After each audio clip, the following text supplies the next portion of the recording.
What's up, everybody? It's Wednesday. Happy to see you. Hope you enjoyed yesterday's video. It was a little different, but when you guys reach out with comments like that, I like to get to them as soon as I can. So hopefully the person that actually asked for that video got to see it. So today, first things first, I'm gonna go to the store and look at some new pants, because these Wranglers that I've been picking up from Walmart, although they are very nice, they're lightweight, and I'm sure a lot of you guys know which ones I'm talking about. It's like the black polyester stretchy pants or whatever. They're great, but I've already went through 3 pairs alone this year, and the crotch ripped out on one of them. Like literally there's a massive hole in the crotch, and on the other 2 pairs, the back right pocket, the whole bottom of it actually ripped completely out. So every time I put my phone or my wallet or anything back there, it just falls right into my leg. It's so dumb. I hate it. But yeah, so 3 pairs and only maybe 5 months. These things are like $20, $25 a piece, something like that. So if you guys have any recommendations on pants, please drop them in the comment section below, because these Wranglers, like I said, although they're very comfortable, they're very breathable, they just really suck. They're not holding up. There's no quality. And I know I'm a big guy, I'm a fat dude, so it might be me that's just tearing them up. Maybe I need to go up a few more sizes. I'm not sure, but yeah, I've got, I think one pair now that's not ripped. Oh, and then on my gray pair that I have, there's a huge hole right here in the side of the leg, like literally right here, just bam. So I mean, these pants suck. Like literally, I love them, but then I hate them at the same time, because I keep going through them. I know they're only 25 bucks, but you know, we're talking $75 worth of ripped pants already this year, and that is not okay with me.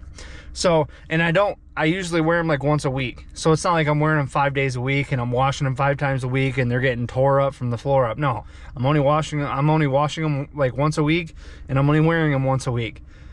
So if you guys have any recommendations, let your boy know. Also, today we are rolling solo. So I'm gonna do the best that I can to show you guys a whole bunch of stuff, because I've ran this business by myself a lot. It wasn't until just this year that I got a little help from my cousin Dakota, that you guys have probably already seen. But you pretty much do all the stuff, and then I'm gonna try and record as much as I can to show you guys bits and pieces and tips and tricks that I can to help you guys out, help you grow your business.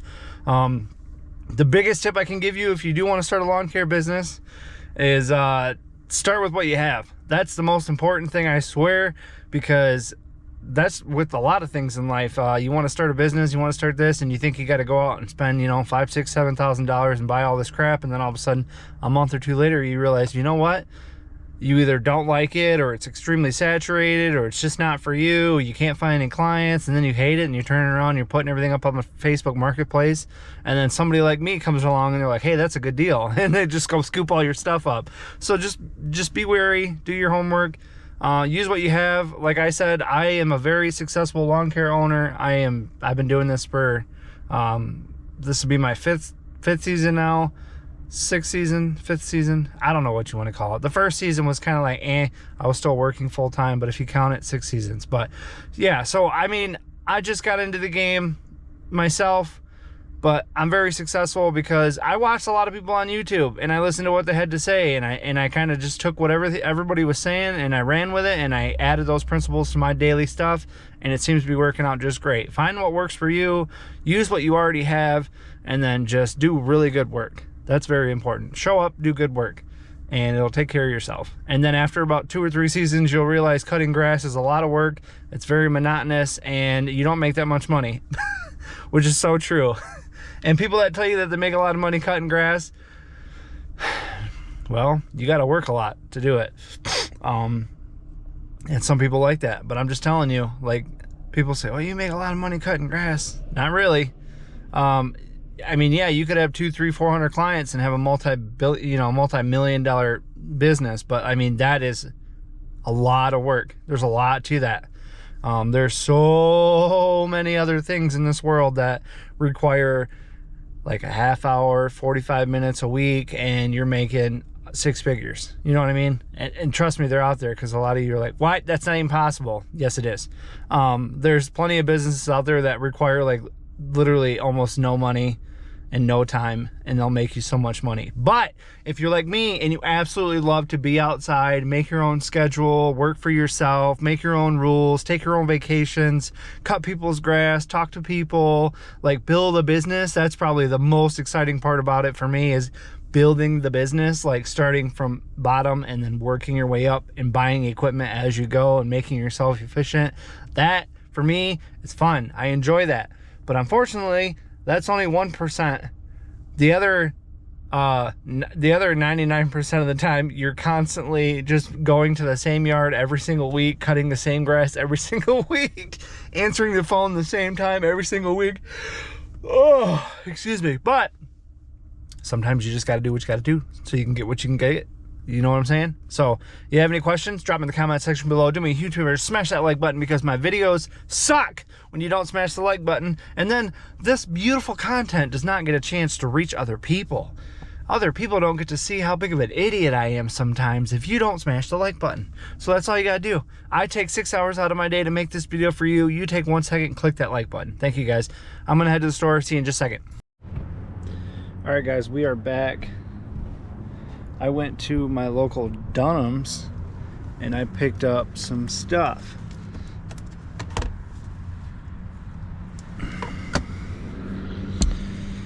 All right, guys, we're back. So like I said, I went to go get some pants, and while I was there, of course, I picked up a couple more hats because I like hats and I have a lot of them. So as you can see, I got one of them on right now. This one's the Hurley, which is also owned by Nike, for those of you guys that don't know. Fun fact, I found that out back when I was the manager over at Buckle. Hurley actually is actually owned by Nike. They bought them out, you know, years back, but a lot of people don't realize that. But anyway, so I picked up a Hurley hat, and I also picked up this Fox hat, and most of my hats are black, and I was like, all right, I'm gonna splurge a little bit, and I picked up this camouflage one by Fox. And this was like 35 bucks, and I think the one that's on my head too was 35 bucks. Not a big deal. These hats usually do last me quite a while, and it's really nice, and they're tax write-offs because they are uniforms for me at work. But one thing that I did splurge on a little bit, but I'm pretty sure I'm gonna be loving the choice, is I picked up these 511 tactical pants.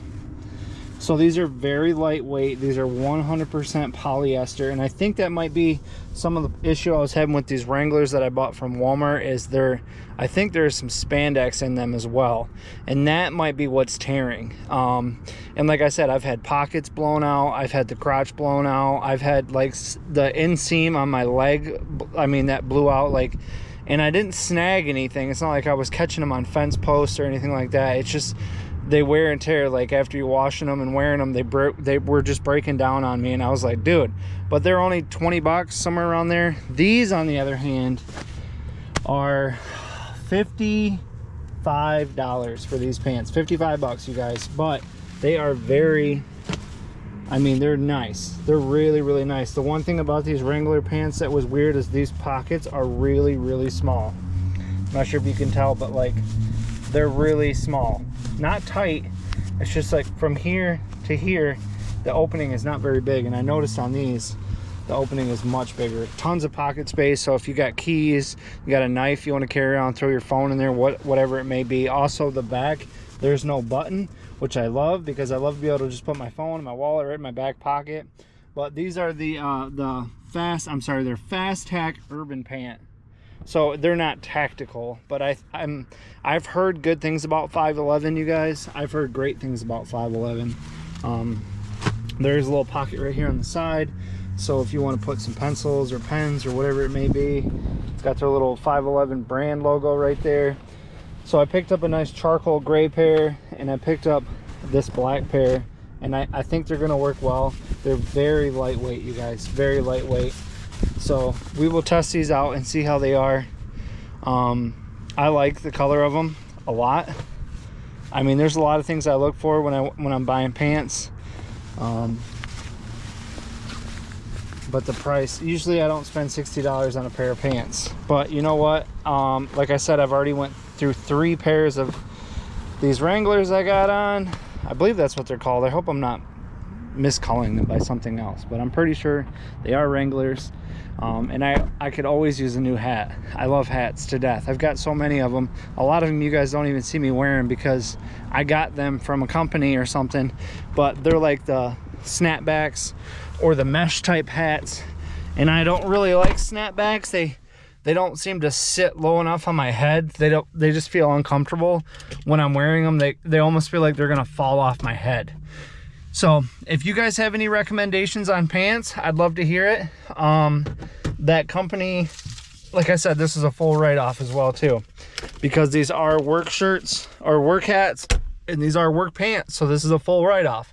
That's another beautiful thing I love about owning my own business. 90% of the time when I'm buying clothes for myself, it's usually for work. Everything I do is for work, I swear.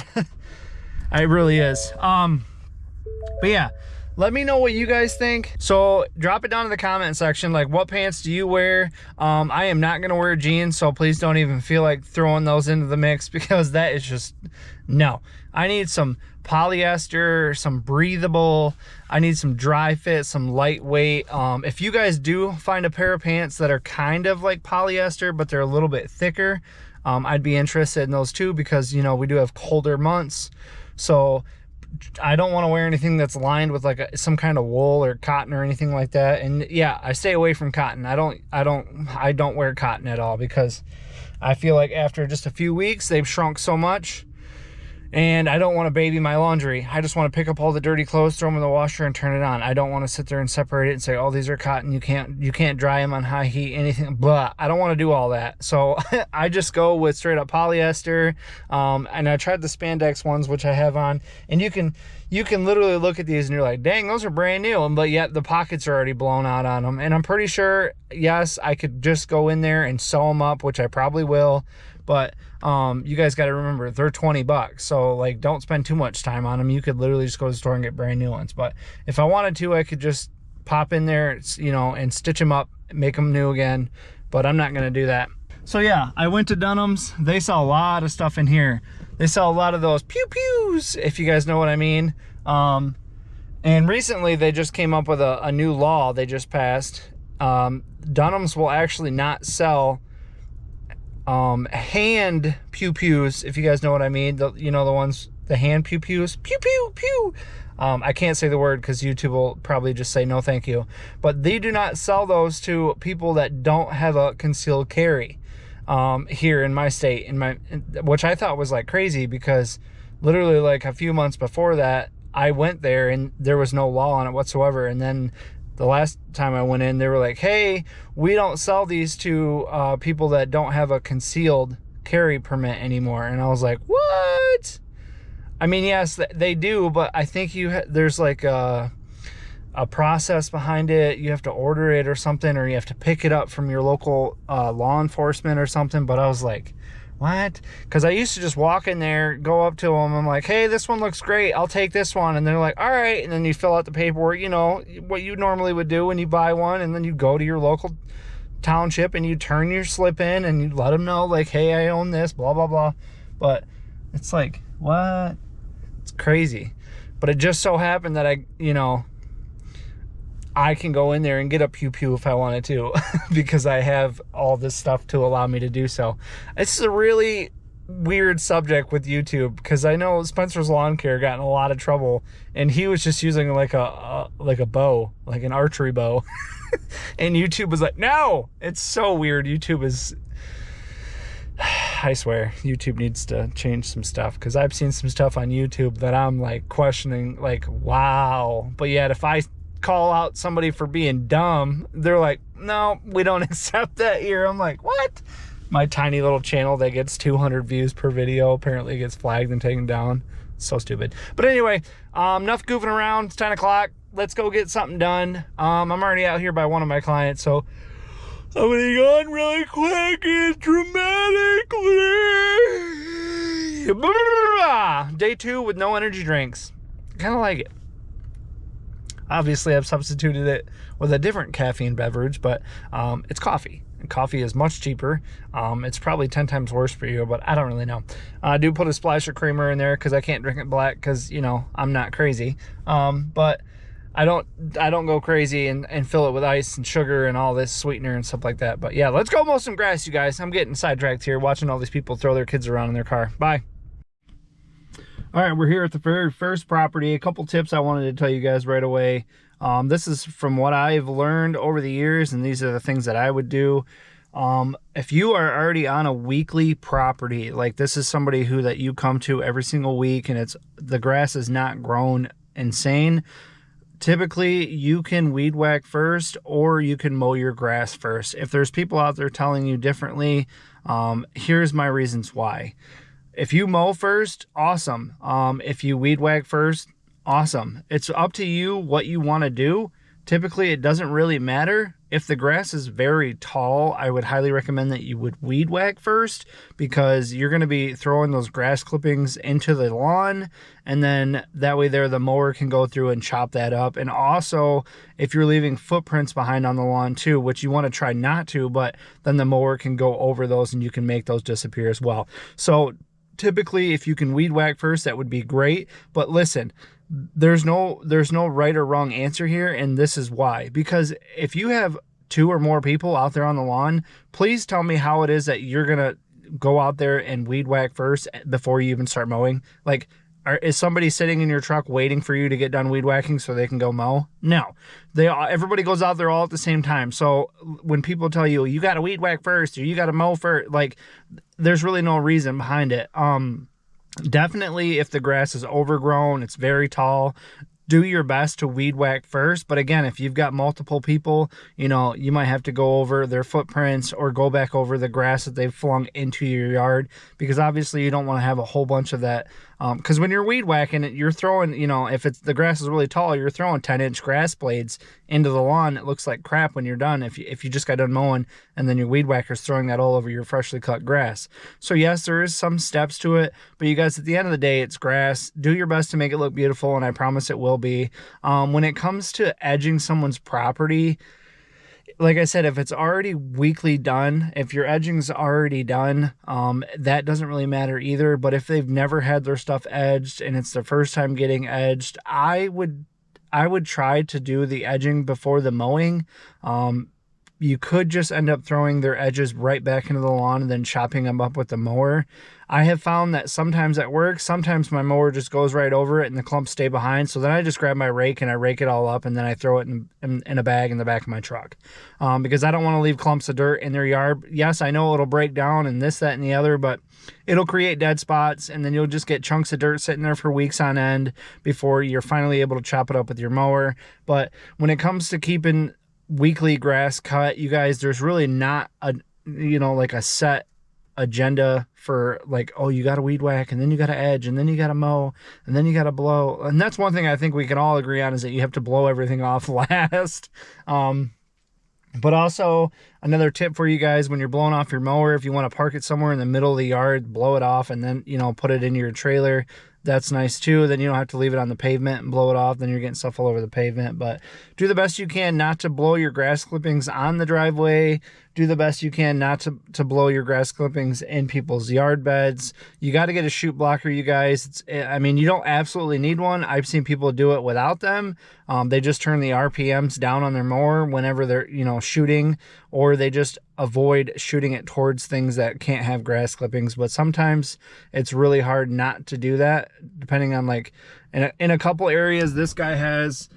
he has a flower bed right here, but there's also a grass path in between the flower bed over there. So if I'm driving through, no matter how I'm driving through, if I didn't have a grass flap, you're going to be spraying grass clippings into something, and you don't want to be spraying them into people's beds. So yeah, I would definitely, like today, I'm probably going to get out there and I'm going to weed whack first.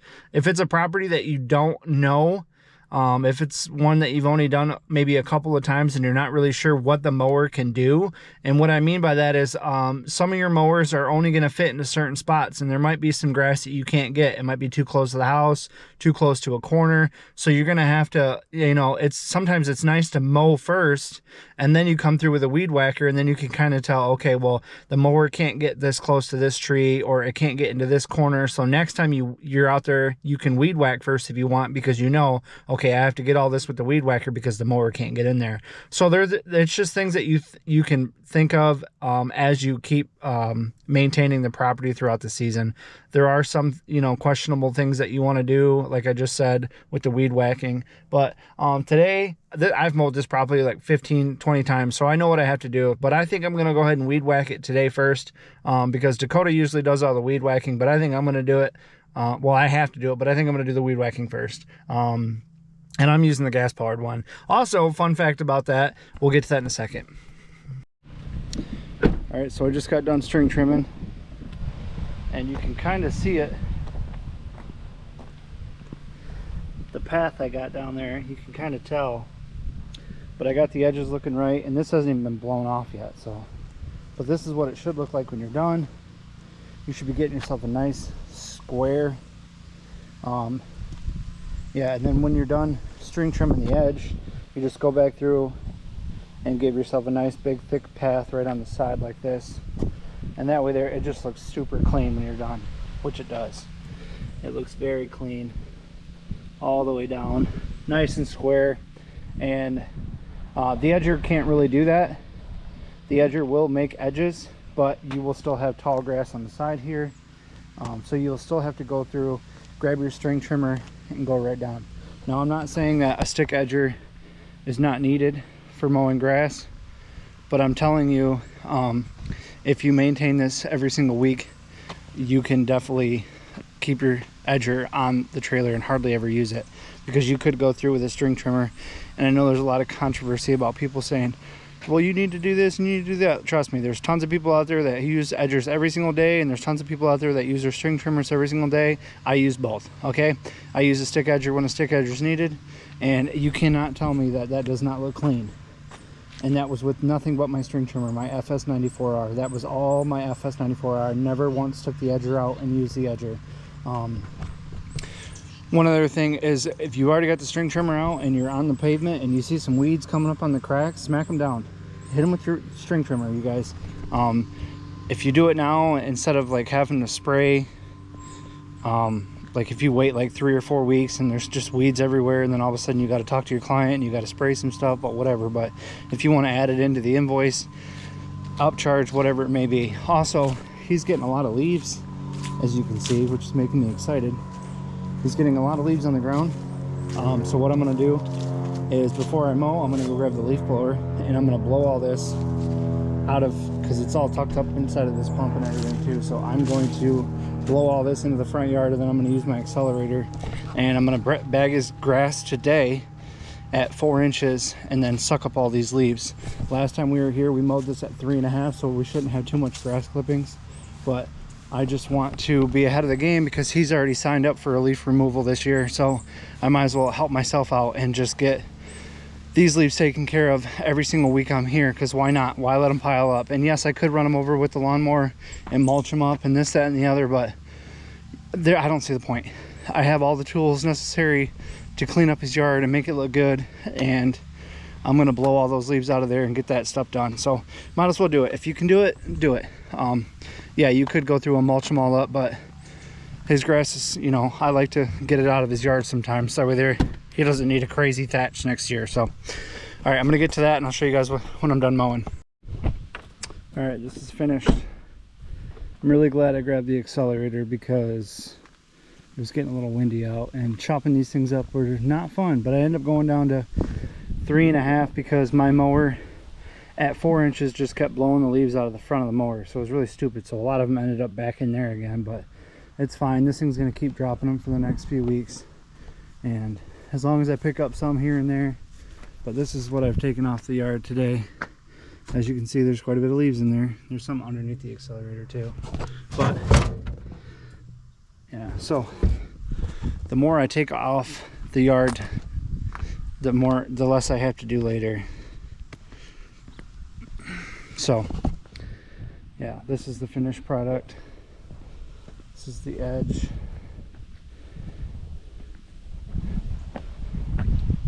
Yeah, so there's no weeds growing in his cracks.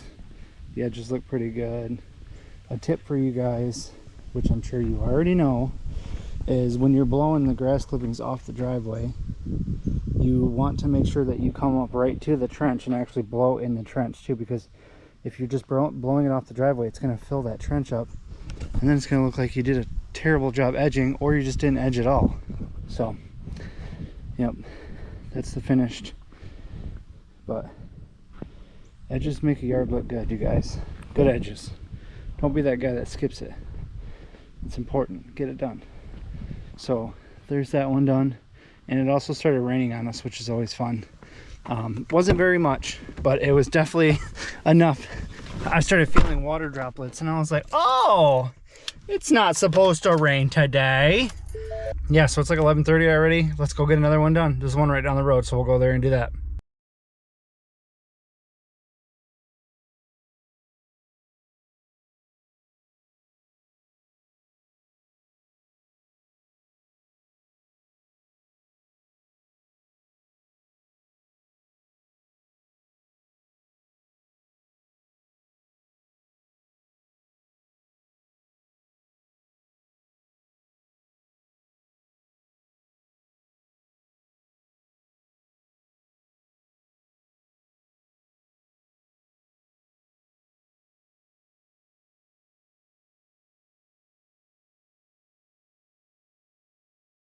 All right, you guys, a couple things I want to go over about this yard that you guys have probably seen a million times already. Yeah, it looks fantastic. Got it down to 3.5 inches this time around. You can definitely see some browner spots on the lawn, just because it's shorter than what it's used to being. But I think 3.5 might be its limit. I think I need to bump it up like another 1/4 inch, just to find that happy medium and not have these brown spots showing up. 4 inches is okay. It's just like, it's really long, and I noticed that cutting the grass was just like, it was such a chore. I'd have to cut it, and then there's grass all over the place. But another thing, I don't know if you guys noticed, but you can see there's holes right here in the ground like this, and there used to be like 7 or 8 like 6x4s, like a couple feet out of the ground.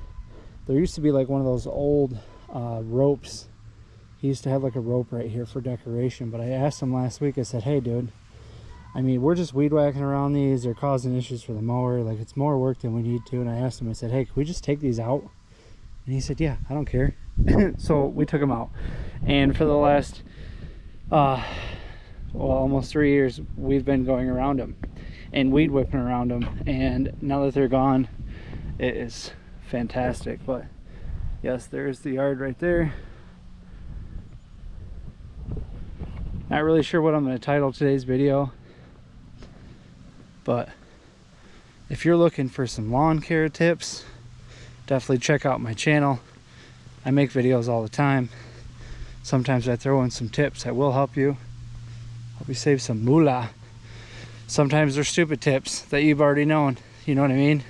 Sometimes they are, sometimes they aren't, but that's where I learned a lot of my information, was watching a whole bunch of people do it. And then doing it for years on end was also a great way to learn how to do it. But if you guys have any questions, feel free to ask. I'm an open book. People ask me all the time, and they're not stupid questions usually, like I said, usually there. But yeah, that's gonna be it for today's video, you guys. See you tomorrow. Peace.